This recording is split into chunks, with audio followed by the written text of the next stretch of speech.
lean on us. We are here for you. You matter. You are not alone. Are you feeling overwhelmed? Not sure where to turn? The National Suicide and Crisis Lifeline is there for you 24/7. Call or text 988 or chat at 988sc.org. Whether you're having an emergency or you know someone who needs support now, they can help you take the next step towards finding hope and healing. There is hope. 988sc.org. All right, here we are. You promised yourself you'll get fit and healthy. 2024 is going to be different, right? But why is it different? Because you've got Body on your side. That's Body with an I, the health and fitness app that is proven to deliver results. Whatever that goal is in front of you, we're sprinting towards it right now. Our subscribers lose 5 to 10 pounds in their first month, and we think you will too. Let's make this your year. There's even a home gym starter kit, a $100 value, free when you sign up for a year of Body. This is the training that's going to get you the results. And Body has over 120 structured home workout programs. No matter how experienced you are or what you're into, there is a program that will work for you. And Body has the largest fitness community on the planet. There are literally thousands of success stories. Nobody does results better than Body. And right now, when you sign up for a 1-year Body membership, you'll get a $100 home gym starter kit for free. Listen, if you don't succeed, you get your money back and keep the $100 in equipment as Body's gift just for trying. Sign up today at body.com. That's bodywithanI.com. Petri Wine brings you Basil Rathbone and Nigel Bruce in the new Adventures of Sherlock Holmes.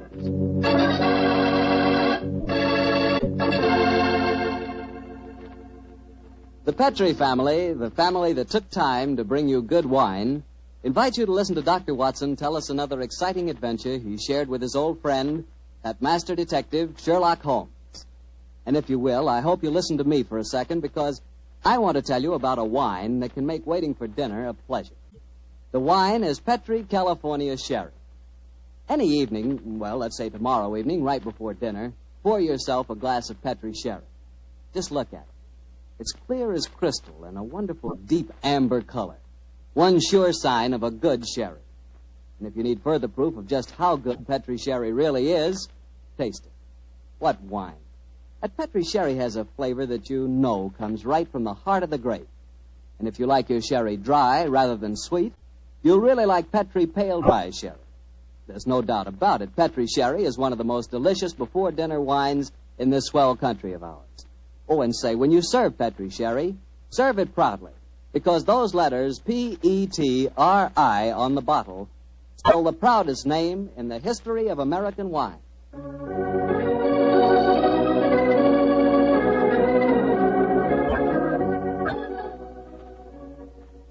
And now I'm sure our good friend Dr. Watson's waiting for us. Let's go enjoy. There you are, Mr. Bartell. Good evening, Doctor. All alone tonight, huh? Yes, my boy, if you can call a man alone when he's got his pipe, his books, and a glass of good port at his elbow. Take your coat off. You'll follow enjoyment. Thanks, Doctor. Help yourself to the port. There's some rather special tobacco in a jar over there. Fine. And now, Doctor, are you ready to tell us tonight's new Sherlock Holmes adventure? I am, Mr. Bartell, and I think you'll find it a most unusual story. It began on a winter's night in 1896. Holmes and I had gone to a theatre in the East End of London to see a performance of a famous old English melodrama called Sweeney Todd, the Demon Barber of Fleet Street. That's a good bloodthirsty title, Doctor. The Demon Barber. He sounds as though he specialized in close shaves. Good gracious me, Mr. Bartell, that's almost unforgivable. He was a murderer of voracious appetite who placed his victims in a specially constructed barber's chair, cut their throats, and then pressed the lever that would swing the chair over and decamp the unfortunate victim into a horrible cellar beneath his shop. This is only a stage play you're talking about, Doctor. As my story begins, we were seated in a private box watching one of the closing scenes. Holmes was leaning forward in his chair, following the action on the stage with an obvious delight, while I sat beside him equally engrossed. An actor by the name of Mark Humphreys was playing the part of Sweeney Todd, and no one could deny that he was playing it up to the Where are you going, Tobias? To the nearest magistrate, Sweeney Todd, to denounce you as a fiendish, cruel, cold-blooded murderer. You have pronounced your doom. Into the chair with you, and over and down into the depths below. Ha, ha, ha, there. Whence comes this apparition? 'Tis the ghost of another customer of mine. The yawning grave yields up his ghastly inmates to prove me guilt. Blood will have blood. See, he is there. He comes to accuse me of his murder. Oh, save me. 'Twas not I that slew you. Let me leave, or it will kill me. Let me leave. Ha!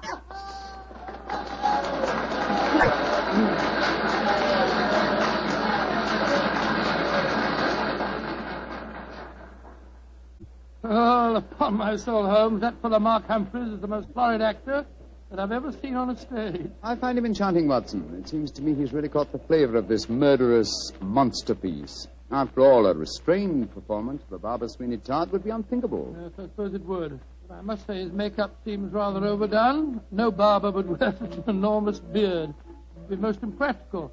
Probably get in the customers' faces. By the way, I noticed from the program that Mark Humphreys, as well as being the principal actor, is also the owner of the company. Yes, the current trend towards the actor-manager is a healthy sign, I think. Come in. Excuse me, but is one of you gentlemen Mr. Sherlock Holmes? Yes, I am. Oh, I was asked to give you this note. Thank you. Now, who on earth knows that you're at the theatre, We'll Holmes? soon find out. This note is from Mark Humphreys, our actor-manager. What's it say? Dear Mr. Holmes, I recognize you in your box. Please come to my dressing room after the performance.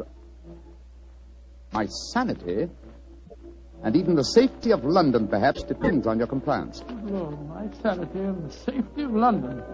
I wonder what on earth you mean. That, my dear fellow, we can only discover by going backstage to meet him. As it is, the curtain's going up in the last scene I see. For a little longer, we must possess our souls in patience.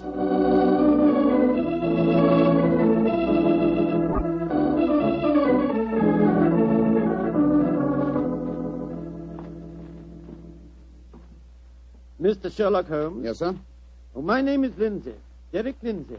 I'm the business manager. Mr. Humphreys asked me to meet you at the stage door and take you to his dressing room. Thank you very much. This is my colleague, Dr. Watson. How do you do? Oh, how are you, Doctor? Will you follow me, please? Excuse me asking, Mr. Lindsay, but surely you must be related to that distinguished actor of some years back, Lytton Lindsay. He was my father, Mr. Holmes. Ah, indeed. The resemblance is extraordinary. With such a heritage, Lindsay, you must love the theatre. It'll probably sound like heresy, but I hate it. However, it's the only thing I was trained for, and there's good money to be made in it, sometimes. And money's a thing I both like and want. Oh, Mr. Holmes, I do hope you'll be able to help Mark Humphreys.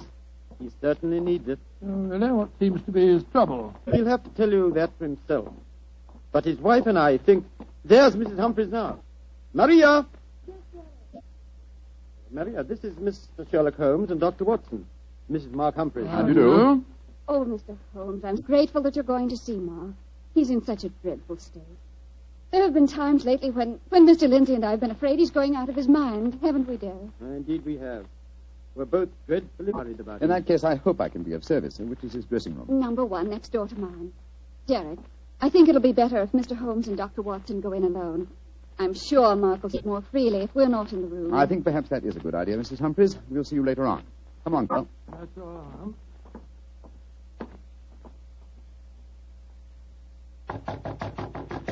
Come in, come in. Holmes, thank heaven you're here. Close the door. Mr. Humphreys, this is Dr. Watson. Watson, eh? Yes, I know of you, too. How do you do, sir? Sit down, won't you, gentlemen? You're wondering why I asked you to come back and see me, of course. Naturally, sir. Well, I won't beat about the bush and waste your time. I'll come straight to the point. I'm going mad. Oh, come now. I know. It sounds come. fantastic, but it's true. I've often heard of actors beginning to live their parts off the stage. They play on it. Well, it's happening to me. I'm turning into another Sweeney Todd. The character I'm portraying on the stage. Are you suggesting, sir, that you're a potential murderer? Yes, I am. What reason do you have for holding that belief? Reason? Listen to this. 3 times in the past week, I've wakened in the morning to find my boots covered with mud and my razor stained with blood. God. You've had no recollection of any untoward events during the night? None. Have you ever been addicted to the unfortunate habit of sleepwalking, sir? Not to my knowledge, Doctor. And if I had been, surely my wife would have told me about Your it. wife? Where do you live, Mr. Humphreys? We have a flat here above the theatre. Above the theatre, eh? Mr. Humphreys, you say that on 3 separate occasions on wakening in the morning, You found a blood-stained razor and mud-covered boots. Can you show us this proof? No, I can't. I was always so frightened that my wife would see that I cleaned them before she had the opportunity of finding them. Pity, sir. They would have been very valuable clues in a case like this. I couldn't risk my wife seeing evidence like that. Doctor, she'd know the truth. But at night times, while she's asleep, some devilish, unconscious urge has overcome me. An urge that causes me to prowl the streets of London. Razor in hand, looking for a victim. Mr. Holmes, you've got to help me. I'm certain that without knowing it, I've been committing murder, and if you don't help me, I'll go on and on. Mr. Humphreys, please. I'll undertake the case. It's a very unique assignment. In effect, I'm being engaged by a possible murderer to prove him guilty.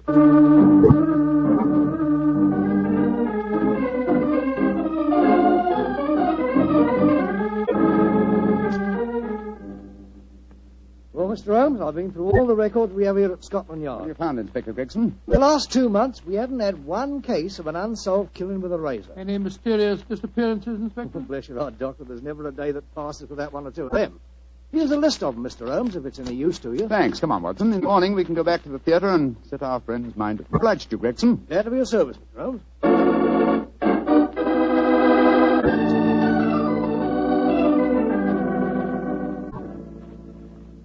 We examined the homicide records at Scotland Yard after leaving you last night, Mr. Humphreys. There have been no unsolved razor murders in London during the past fortnight. And therefore I think you may rest easy on that score, sir. But it proves nothing. Remember that in the play, Sweeney Todd's victims are never found either. Yes, thanks to his singularly horrible ingenuity in disposing of them. But this is real life, Mr. Humphreys. Then how do you account for the bloodied razors and the muddied boots? Well, now, are you sure that they aren't just in your imagination, sir? You admit that your wife's never seen them? The whole thing could be, or shall we say, an overdose of Sweeney Todd? Well, I admit that I'm suffering from a surfeit of that. And why not drop the play from your repertoire? Our manager, Derek Lindsay, won't let me.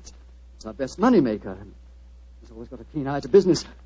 Mr. Holmes, I can see that you still don't believe my story. So I've saved some evidence for you, evidence that I found this morning. Look at these. Now what do you say? You still think it's my imagination? Cutter, blood-stained razor, and boots covered with mud. Splendid. At last, some real clues to work on. How can you be so calm, Holmes? It happened again last night. Do you realize that I'm a murderer? I'm a menace to society? For heaven's sake, lock me up before I do some more damage. No, sir. Don't get so excited. Mr. Humphreys, I should like to take these objects back to Baker Street where I can perform some chemical tests. You have no objections, I hope? Objections? Good heavens, no. Excellent. You've told no one of this fresh discovery of yours? No one. Not even Derek Lindsay. Derek Lindsay, that's your manager, isn't it? Yes. The best friend I ever had. Except for his father before him. It was Derek who helped me back on my feet 2 years ago, when I put on that disastrous production of Macbeth. And where I'd be today if it went for him. You lost a great deal of money on that production, sir. Nearly every penny I had. Indeed. By the way, where is your wife, Mr. Humphreys? She's in her dressing room next door. We have a matinee today, you know. I'd like a word with her. Watch, no chap. Wait here for me, will you? I won't be a moment. Right, you are, Holmes.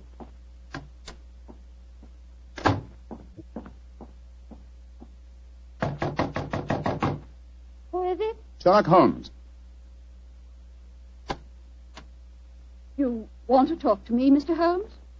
For a moment. May I come in, Mrs. Humphreys? Well, couldn't we talk on the stage? It's empty. I should prefer to come into your dressing room, if you don't mind. What I have to say is confidential. Very well, then. Come in. Mr. Holmes, may I introduce Signor Vanelli, our musical director? How do you do, sir? It is a great honor to meet the so great Senior Holmes. I have so admired you. Oh, often I have envied you. Many times I say to myself, Snipsy, Signor Vanelli, if you don't mind, I wish to speak to Mrs. Humphreys alone. Oh, I quite understand. Excuse me, Signor. Adios, Cara Maria. Mr. Holmes, I'm really awfully glad of this opportunity to talk to you. Tell me truthfully, please, what's your opinion of my husband? I haven't formed a definite opinion yet, except that it's possible that he's the victim of a fraud. I just wanted to ask you a couple of questions, if you don't mind. Of course not, Mr. Holmes. Has your husband ever shown evidence of being a sleepwalker? A sleepwalker? Oh, no, never. I see. Are you a light sleeper? Yes, I am. Exceptionally so. Why? Oh, I'm just curious. You're being very mysterious, Mr. Holmes. Can't you tell even me what's going on? I promised your husband the answer to that question before tonight's performance. I'm afraid I can't tell you any more until then. And now may I ask a question? Oh, certainly. Though I won't promise to answer it. You said just now that my husband might be the victim of a fraud. What did you mean?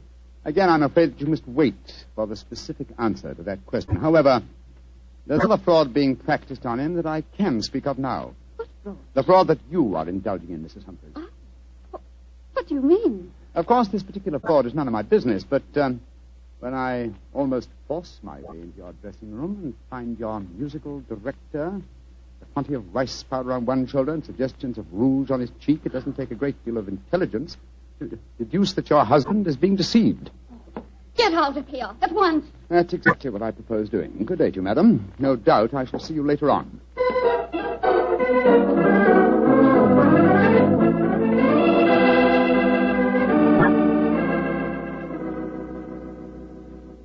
Well, Holmes, what does the microscope tell you about the mud on the boots and the blood stains on the razor?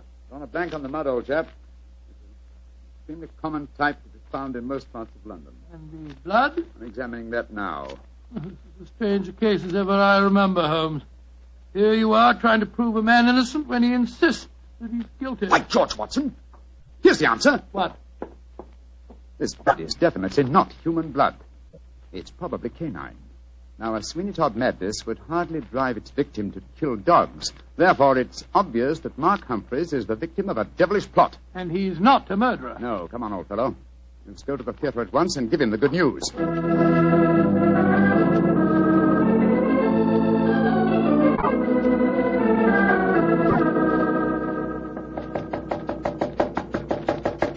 Why doesn't he answer? 3/4 of an hour before the curtain time. He must be in his dressing room. I'll knock again. Come on, Watson, let's go in. Holmes, look. Look, he's slumped over his dressing table. I hope we're not too late. Here, give me a hand with him. We are too late. His throat's been cut. Poor devil. I promised him a solution to his troubles before the night was over. Little did I think that the solution would be death.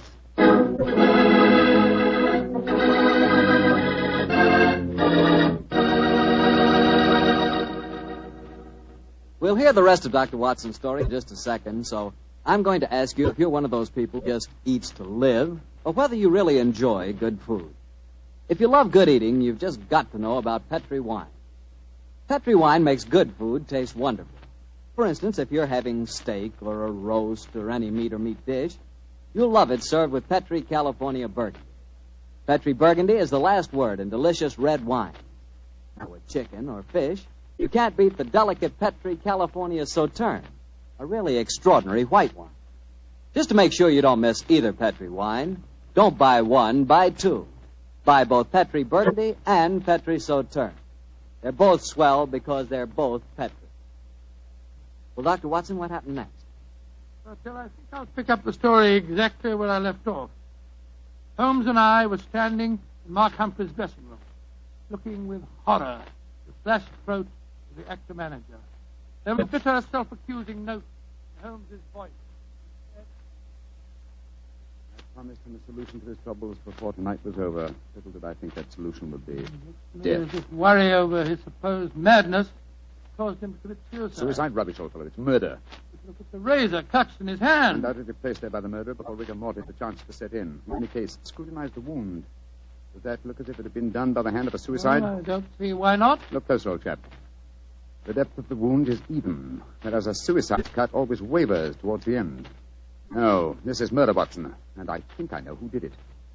But I have little evidence. I must lay a trap. What kind of a trap, Holmes? I haven't time to tell you now, fellow. Every moment counts. Off with you to Scotland Yard and get Inspector Gregson. Bring him back here as fast as you can. Right you are. And Watson. Yes? Tell absolutely no one except Gregson of Mark Humphreys' death. And say that he's still alive and well and that his problems are solved. It's the performance of the play. Don't you worry about that, old chap. Off with you to Scotland Yard.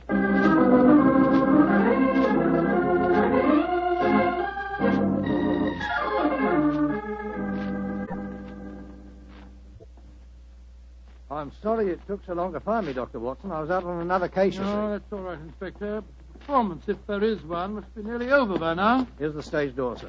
Yes, here we are. Here, you can't go on the stage. Who says I can't? I'm Inspector Gregson of Scotland Yard. Oh, sorry. performance is going on. I wonder who the devil's playing Sweeney Todd. Come along. Let's just stand here in the wings. Quietly. This is only the wind whistling through this cellar. But this is impossible. There's Mark Humphreys on the stage. I saw him with his throat cut. I don't believe in ghosts, Doctor. Great heavens, it's Holmes. Like that. Who's this? It's you, Mrs. Barber. Somebody seems to cut your throat. What a pity. No more blue pies. Tell Sweeney Todd who cut your throat, dearie, and he'll cut their throats, too. He'll revenge you while you burn down there in hell, dearie. He'll revenge you.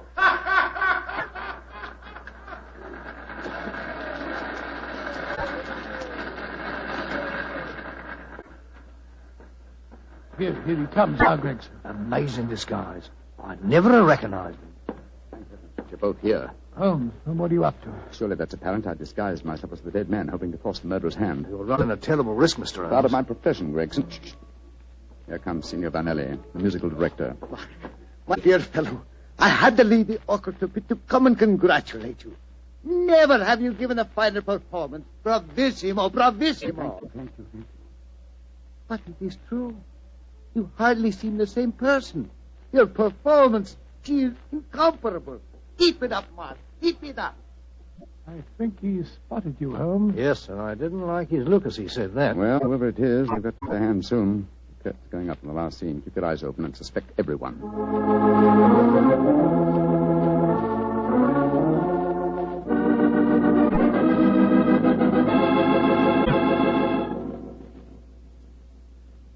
Look, my lord, Judge. He's by your side. Do not whisper. Your ermine robe is stained with blood. Sweeney Todd, what dark deed presses on your conscience? Was a dark, foul deed, but heed not what you hear, Lord Judge, nor what you see. Still the figure sits there. I hear it come to this. It is useless to deny my guilt. The very dead rise from their settlements to prove Sweeney Todd a murderer.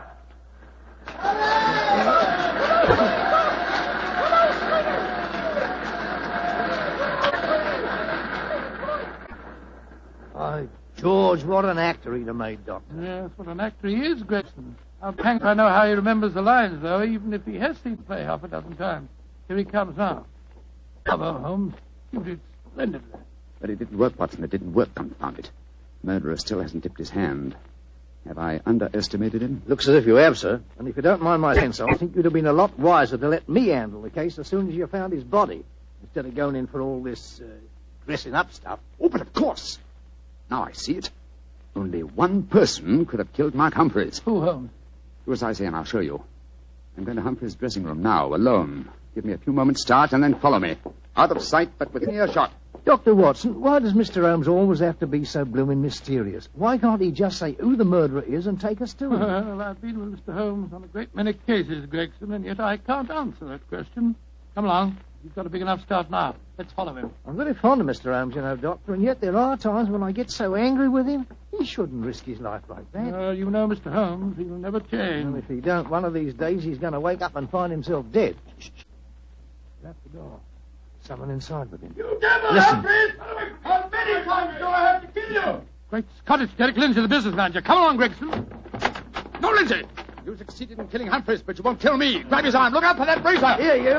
Let go of me! No, you don't. Very neat, Gregson. Are you all right, Holmes? Perfectly, thanks, old chap, though I'm a little tired. Gregson, my dear fellow, will you take over from here? I think I've had enough melodrama for one day.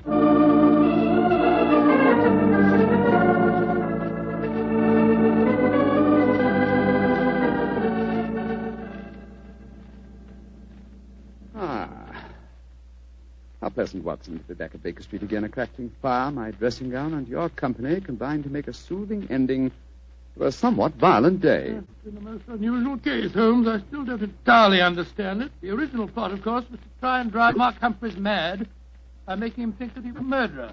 That accounts for the boots and the blood-stained razor. Precisely, my dear fellow. And the killer, having conditioned his victim by this trickery, then murdered him, trying to make it appear a suicide. Now, who had a motive? 3 people, Mrs. Humphreys, her lover, Signor Vanelli, and Derek Lindsay. I must say that I suspected the wife. Well, so did I for a while, and yet it was illogical. She knew, and we may therefore presume that her lover knew, that I was suspicious of her. And she must have known that you promised her husband a solution to his troubles before the night was out. It seems highly improbable that she or Signor Vanelli would have faked his suicide at that point. Quite right, my dear fellow. So I investigated Derek Lindsay's affairs, and I found that what Humphreys had referred to as the kindly act of a friend in helping him back onto his feet was in reality the mortgaging of his entire theatrical effects. Lindsay stood to inherit the theatre on Humphrey's death. Therefore, I was convinced that he was the killer. And then, after he'd murdered him, he saw what he thought to be Mark Humphreys on the stage. Ah, that's where I was slow and stupid, old chap. I couldn't imagine what motive gave the cold, clear nerve to suppress all reactions when he saw his supposed victim revived on the stage. Only at that moment did I realize. And what was the motive that made him hold his hand? The characteristic that ruled his life, Watson. Avarice. A morbid love of money. You see, if he'd attacked me during the performance, he'd have had to refund the money to the audience. His greed conquered all other passions. It made him wait until the performance was finished before he attempted my life. You know, Holmes, now that the case is solved, I'll tell you something in confidence. Please do, old fellow. What is it? At the end of the play tonight, I was afraid that you'd made a mistake, that you'd slipped up on the case. Gregson thought so, too. And I, Watson, will tell you something in confidence. Oh, what is it? There were 3 of us that felt the same way. Well, now you're being modest, no? I assure you I'm not, my dear chap. In fact, in the future, if it should strike you that I'm, getting a little overconfident of my powers, or perhaps giving less pains to a case than it deserves, kindly whisper teeny Todd in my ear, will you? I shall be infinitely obliged to you.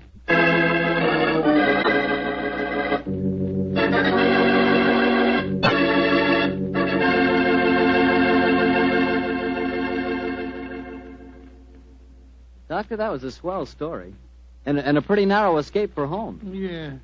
He said he almost solved the case too late. Fortunately, it ended well. Mm-hmm. The thing that sticks in my mind is the fact that this was one of the very rare occasions when Holmes almost made a serious mistake. Well, we all make mistakes at times, don't we? Rathbone, I said we all make mistakes at times.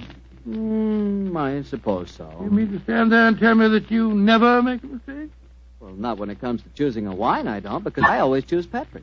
Rathbone, you trap me again. Could be. But honestly, Doctor, when you choose a Petri wine, you know it's a good wine. Because good wine is the only kind of wine the Petri family makes. And it's easy to understand why when you realize that ever since they started the Petri business back in the 1800s, the Petri family has handed on down from father to son, the highly developed fine art of winemaking. Yes, the Petri family's been making wine for generations. That's why, no matter what type of wine you prefer, any occasion, you can't go wrong with a Petri wine because Petri took time to bring you good wine. Well, Dr. Watson, do you care to give us a clue about next week's Sherlock Holmes adventure? Let me see. Next week, Mr. Bartell, next week now. Yes, I'm going to tell you a colorful story that took place in the Parisian circus in 1890. It concerns a very exalted personage, a lady bareback rider, and a strange death that struck that warning. Oh, boy, I can't miss that one, Doctor. Good. Well, now, before you go, I want to say something to all our friends. I want you just to think for a minute. Think of how terrible it is to see helpless little children stricken by infantile paralysis. And then realize that infantile paralysis can be beaten. It can be beaten in very many cases. And your money, your dimes, can do it. Join the March of Dimes. Send your dimes to your local March of Dimes headquarters. Let's help little children walk. Let's help them live.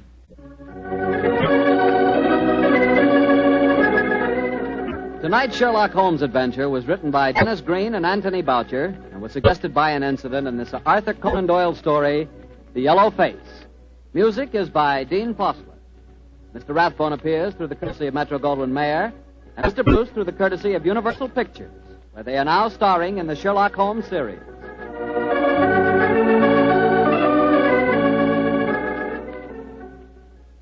The Petri Wine Company of San Francisco, California, invite you to tune in again next week, same time, same station.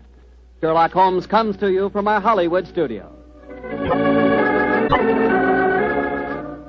This is Harry Bartell saying good night for the Petrie family.